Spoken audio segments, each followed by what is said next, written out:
Simpanan emas untuk hari tua anda. Anda hanya bergantung kepada KWSP ataupun pencen untuk persaraan. Tetapi adakah ini cukup? Nilai ringgit semakin susut setiap tahun kerana inflasi.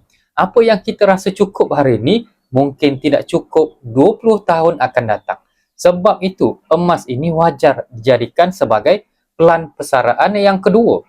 Jika hanya harap KWSP ataupun simpanan tunai, kuasa beli akan semakin mengecil, malah ianya terdedah kepada risiko ekonomi serta kegawatan institusi kewangan.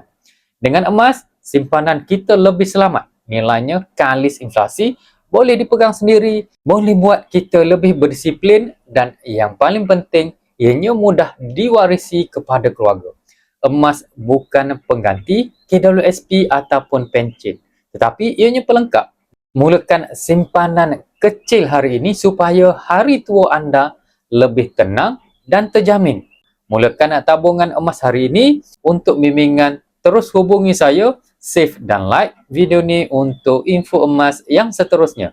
Assalamualaikum.